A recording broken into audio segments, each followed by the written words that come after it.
एक बड़ी खबर आ रही है। ईरानी सेना ने बयान में कहा नेतन्याहू का भविष्य अनिश्चित है, कामयाबी की जानकारी जल्द देंगे। बहुत बड़ी खबर है इस वक्त की। ईरानी सेना ने बयान जारी कर दिया है और कहा नेतन्याहू का भविष्य अनिश्चित है, कामयाबी की जानकारी जल्द देंगे। एक तरफ पहले बयान जारी किया गया था कि हमने टारगेट किया है। प्रत्युष, क्या मतलब है इसका कि जानकारी जल्द दी जाएगी? अभी कुछ मिनट इंतजार करना पड़ेगा, तस्वीरें बिल्कुल साफ हो जाएंगी कि आईआरजीसी के दावे में कितना दम है। लेकिन जिस मिसाइल के इस्तेमाल का दावा किया जा रहा है उसके बारे में एक और बात जान लीजिए। ये कहीं से भी इसे लॉन्च किया जा सकता है, इसे मोबाइल लॉन्चर से भी दागा जा सकता है। और इसमें सबसे बड़ी खासियत यह है इसका वॉरहेड उड़ान के अंतिम चरण में भी अपनी दिशा को बदल सकता है, जिसमें एयर डिफेंस सिस्टम के लिए इसे इंटरसेप्ट करना बहुत मुश्किल होता है। ये समझिए आप, इजराइल के पास सबको मालूम है कि आयरन डोम है, वो मिसाइलों को इंटरसेप्ट करके, ड्रोन को इंटरसेप्ट करके हवा में ही नष्ट कर सकता है। लेकिन ये सबसे बड़ी जानकारी है कि आयरन डोम भी इसे इंटरसेप्ट नहीं कर पाएगा। अगर इस मिसाइल का इस्तेमाल किया गया है, जैसा प्रत्युष बता रहे हैं कि सीधे टारगेट पर जाके लगती है।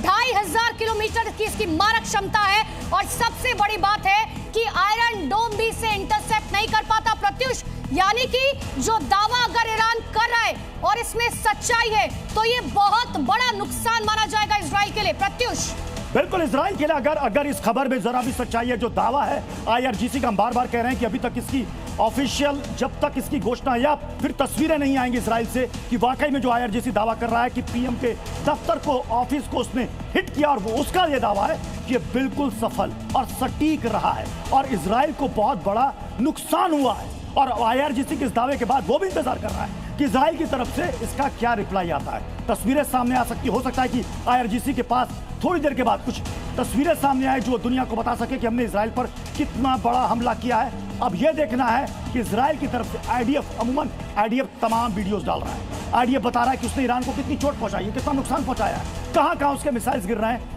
इजराइल के अंदर की तस्वीरें भी सामने आ रही हैं, लेकिन वो दिखा रहे हैं कि मामूली नुकसान हुआ है। लेकिन अगर खैबर मिसाइल चली है और अगर वो पीएम दफ्तर पर हिट की है तो ये बहुत बड़ी डेवलपमेंट है और ये युद्ध और विध्वंसक हो सकता है। ये बहुत बड़ी डेवलपमेंट के साथ साथ अगर ऐसा है तो खामेनेई की मौत का बदला लेने की बात जो कही जा रही थी वो फिर सही साबित होगा।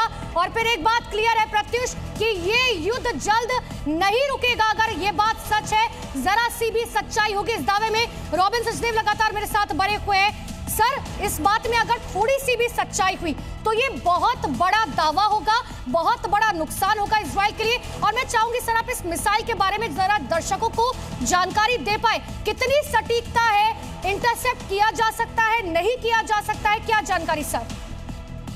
पहली बात तो देखिए, अगर ये सच होगा तो बहुत ही हाइपोथेटिकल है। ओके, थ्योरी है कि हुआ है कि नहीं हुआ है, तो इसलिए अभी उसको अलग रखते हैं कि क्या है। इस समय तो प्रोपेगेंडा चल रहा है दोनों तरफ से, राइट। पहली बात है कि जो खैबर मिसाइल है, ईरान के जो मीडियम रेंज के बैलिस्टिक मिसाइल है। पहली बात तो क्रूज मिसाइल होते हैं और बैलिस्टिक होते हैं। क्रूज होते हैं जो जमीन से ऊपर 100 मीटर 300 मीटर की ऊंचाई पर ही चले जाते हैं, 100 200 500 किलोमीटर, राइट। बैलिस्टिक मिसाइल ऐसे होते हैं जैसे आपने ऊपर फेंके, बहुत ऊपर चले गए।